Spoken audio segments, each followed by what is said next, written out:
الحمد لله رب العالمين والصلاة والسلام على سيد الأنبياء والمرسلين وعلى آله وأصحابه أجمعين أما بعد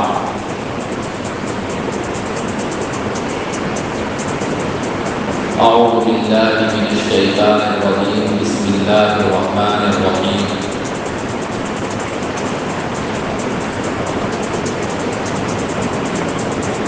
لقد من الله على المؤمنين إذ بعث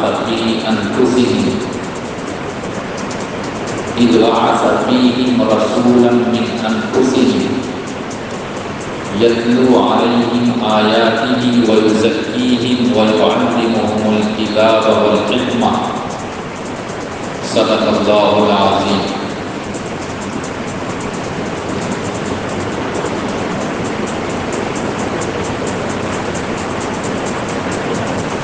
اللهم صل على سيدنا ومولانا محمد وعلى آله وأصحابه وبارك وسلم. چاند کے حساب سے یہ ربیع الاول کا مہینہ چل رہا ہے، سال کا تیسرا مہینہ ہے، اور آج اس مہینے کی 6 تاریخ ہے. اسی مہینے کی 12 تاریخ کو، اور کچھ حضرات نے کہا ہے 8 تاریخ کو، کسی نے 9 تاریخ کو. بہرحال مشہور یہی ہے کہ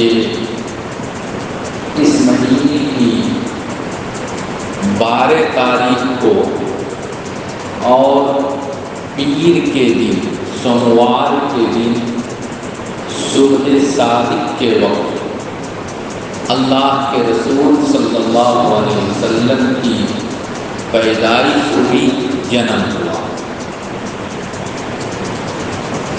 آج سے تقریباً 1500 سال پہلے، یہ 1445 ہجری چل رہا ہے، اور آپ صلی اللہ علیہ وسلم نے جب ہجرت کیا اس وقت آپ کی عمر 53 سال تھی. تو 53 اور 45 98 ہوتا ہے، یعنی 2 کم 1500 سال پہلے اسی مہینے کی 12 تاریخ کو اللہ کے رسول صلی اللہ علیہ وسلم کی پیدائش ہوئی تھی، جنم ہوا تھا. جب یہ مہینہ شروع ہوتا ہے تو عام طور پہ مساجد میں اور مختلف جگہوں پر نبی کریم صلی اللہ علیہ وسلم کے جیونی کو، آپ کے لائف کو، اور جنم سے لے کر وفات تک آپ صلی اللہ علیہ وسلم کی سیرت کو مختلف طریقے سے لوگ بیان کرتے ہیں، بیان کیا جاتا ہے. در حقیقت جس وقت اللہ کے رسول صلی اللہ علیہ وسلم پیدا ہوئے تھے، وہ جو زمانہ تھا اور وہ جو ٹائم تھا، جو حضرات کتابوں کو پڑھتے ہیں ان کو معلوم ہے کہ اس زمانے کو دور جاہلیت کہا جاتا ہے. ان پڑھ لوگوں کا وہ دور تھا، پڑھنے لکھنے والے لوگوں کی تعداد کوانٹٹی بالکل نہیں کے برابر تھی. ایک کتاب میں لکھا ہے کہ اللہ کے رسول صلی اللہ علیہ وسلم مکے میں تشریف لائے. جب آپ مکے میں آئے تو اس وقت پورے مکے کے اندر مشکل سے 17 آدمی ایسے تھے، 17 آدمی ایسے تھے جو لکھنا پڑھنا جانتے تھے اور کوئی نہیں جانتا تھا۔ جب آپ صلی اللہ علیہ وسلم ہجرت کر کے مدینہ منورہ تشریف لے گئے، وہاں کا حال تو اور برا تھا۔ بمشکل 11 آدمی ایسے تھے جو لکھنا پڑھنا جانتے تھے، کوئی لکھنا پڑھنا نہیں جانتا تھا۔ تو وہ جاہلیت کا زمانہ تھا، ان پڑھ سماج، ان پڑھ لوگوں کی ایک بستی تھی، ایک شہر تھا، اور تقریباً اس زمانے میں عام طور پہ یہی ماحول تھا۔ اس کی بنیاد پر اور اسی کی وجہ سے ان کے اندر طرح طرح کی بیماریاں، خرافات اور گناہوں کے کام پائے جاتے تھے۔ مشہور ہے کہ ان کے یہاں شراب پینا یہ ایک عام بات تھی۔ بچہ، بوڑھا، جوان، مرد، عورت، سب اکا دکا چھوڑ کے باقی سب اس بیماری میں مبتلا تھے، شراب پیا کرتے تھے۔ اسی طریقے سے یہ بھی مشہور ہے کہ کسی کے گھر میں اگر لڑکی جنم لیتی تھی، بچی پیدا ہوتی تھی، تو اس بچی کا باپ، رشتہ دار، نئی پیدا ہونے والی بچی کو، لڑکی کو زندہ زمین میں دفن کر دیتے تھے، گاڑ دیتے تھے، کوئی اس کو روکنے ٹوکنے والا نہیں ہوتا تھا۔ بات پر لڑائی ہو جاتی تھی، ایک بچے نے دوسرے بچے کے ساتھ تھوڑا سا کچھ گالی گلوچ کر لیا، تو اب اس کے ماں باپ اور اس کے ماں باپ لڑنے کے لیے آ جاتے تھے۔ ادھر کا پورا خاندان، ادھر کا پورا خاندان لڑنے کے لیے آ جاتے تھے۔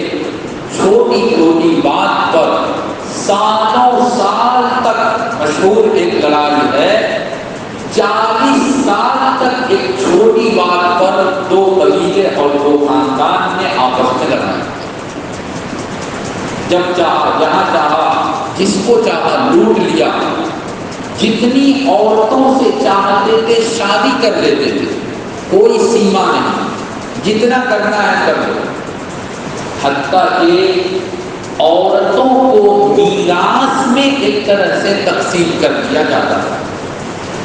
شوہر کا انتقال ہو گیا، ہسبینڈ مر گیا، تو اب اس کا جو بڑا بیٹا ہوتا تھا وہ اپنی ماں کے اوپر کپڑا، چادر ڈال دیتے تھے، یہ علامت ہوتی تھی کہ یہ ماں اب میری ہو۔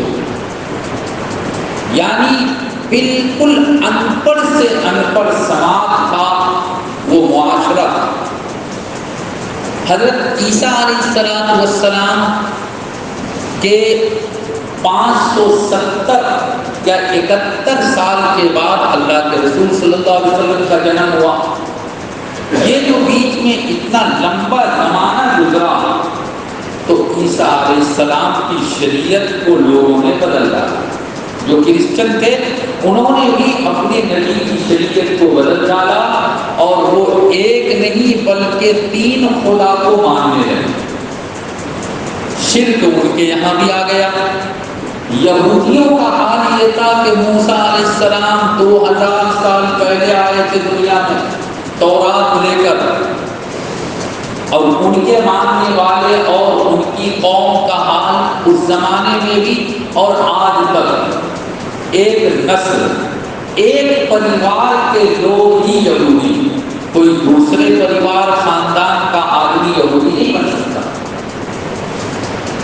ایران میں جو لوگ تھے عام طور پر وہ آگ کی پوجا کرتے تھے، آگ جلتے رہتی تھی، جلتے رہتی تھی، کبھی کلیسا کی آگ بجھتی ہی نہیں، آگ کی پرستش اور آگ کی پوجا ہوتی تھی۔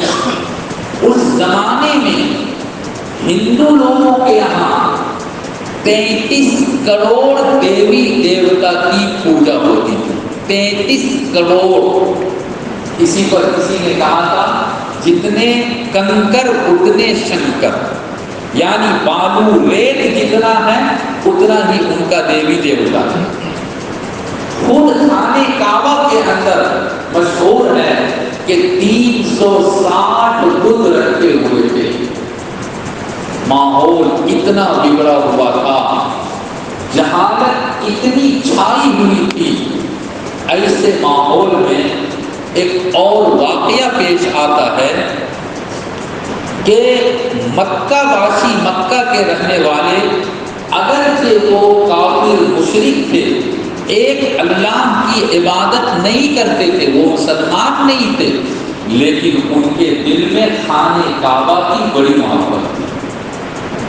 وہ شرک کرتے تھے لیکن خانے کعبہ کا طواف کرتے تھے۔ زمزم کے پانی کو وہ پاک پوتر مقدس پانی سمجھتے تھے۔ یہ حال تھا ان لوگوں کا۔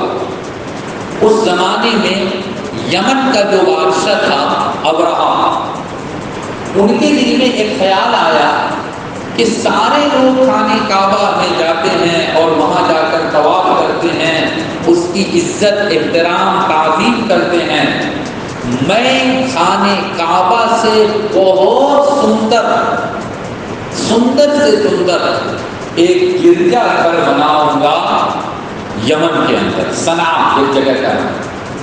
واقعتاً انہوں نے بنایا، خوب ایڈورٹائز کیا کہ یہاں آؤ، یہاں آ کر اس کا طواف کرو، لیکن لوگوں کے دلوں میں اس کی کوئی محبت نہیں، خانے کعبہ کی محبت تھی۔ اسی بیچ میں ایسا ہوا کہ ایک شخص نے اس گرجا گھر میں جا کر، اس گویا کے چرچ میں جا کر اور لیٹرنگ کر دیا۔ یمن کے بادشاہ کو، ابرہا کو بڑا غصہ آیا اور انہوں نے پورا پلان بنا لیا کہ ہم یہاں سے بہت بڑی فوج لشکر لے کر جائیں گے، آرمی کو لے کر جائیں گے اور خانے کعبہ کو نعوذ باللہ ہم بالکل گرا دیں گے، تہز نہز کر دیں گے۔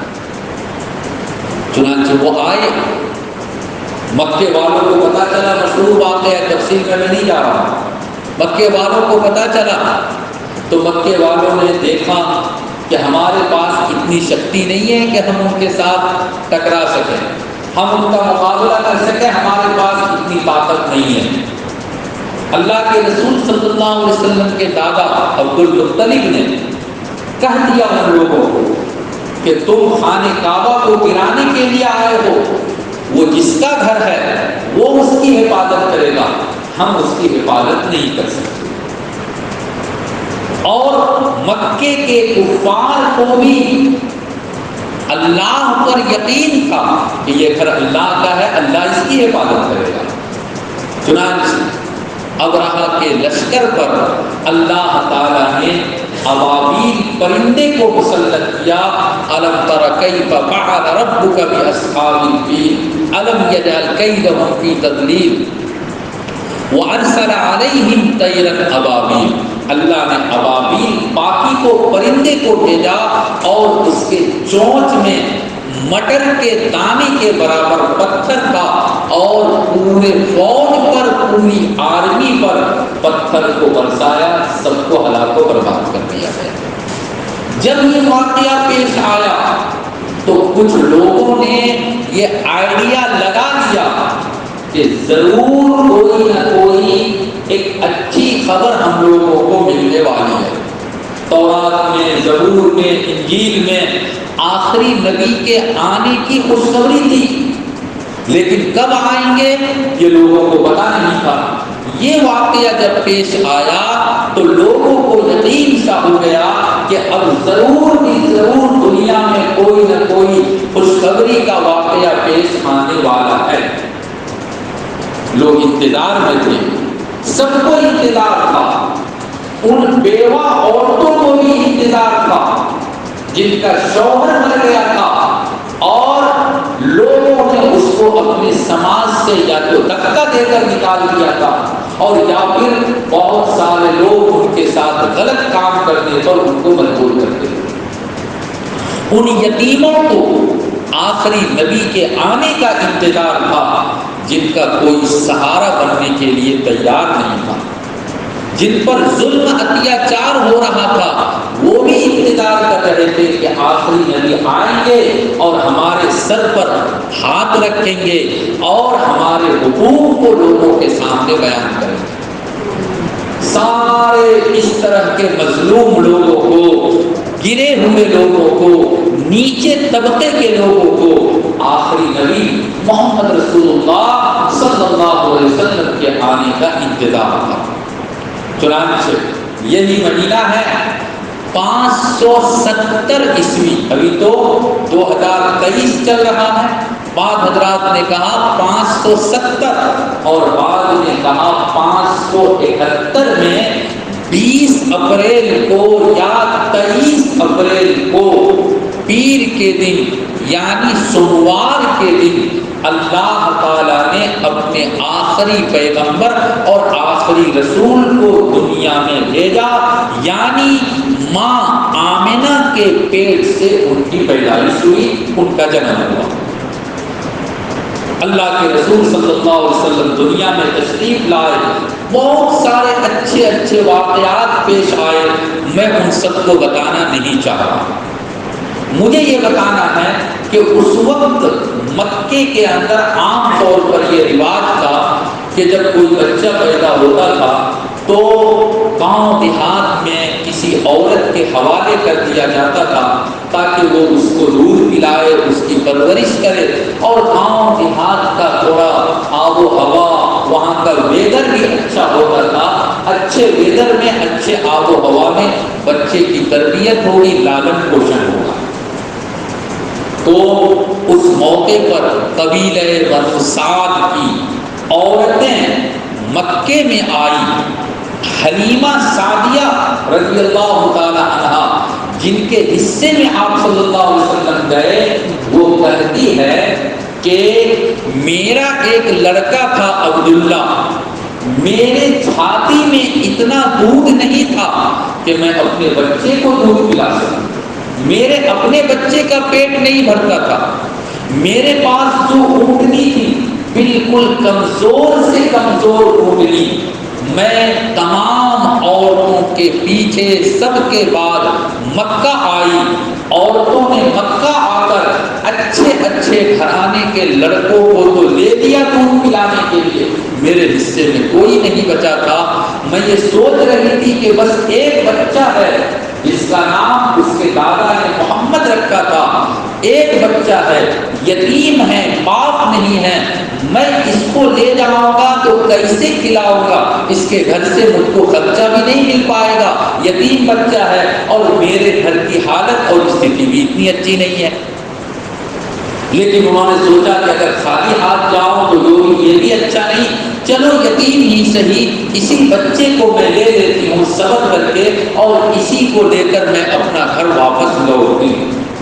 میرے بھائیوں، بزرگوں اور دوستوں، حضرت محمد رسول اللہ صلی اللہ علیہ وسلم کو دودھ پلانے کے لیے، ان کی بچپن میں پرورش کرنے کے لیے حلیمہ سعدیہ نے ان کو لیا، اور جب لے کر وہ نکلی تو ان کی اونٹنی پورے تمام لوگوں کی اونٹنی سے آگے چل رہی ہے۔ ان کے سینے میں اللہ نے اتنا دودھ پیدا کر دیا، اتنا دودھ پیدا کر دیا کہ ان کا بچہ بھی پیٹ بھر کے دودھ پینے لگا، اور اللہ کے رسول صلی اللہ علیہ وسلم کی برکت سے ہوا تھا، آپ صلی اللہ علیہ وسلم کو بھی پیٹ بھر کے دودھ ملتا تھا۔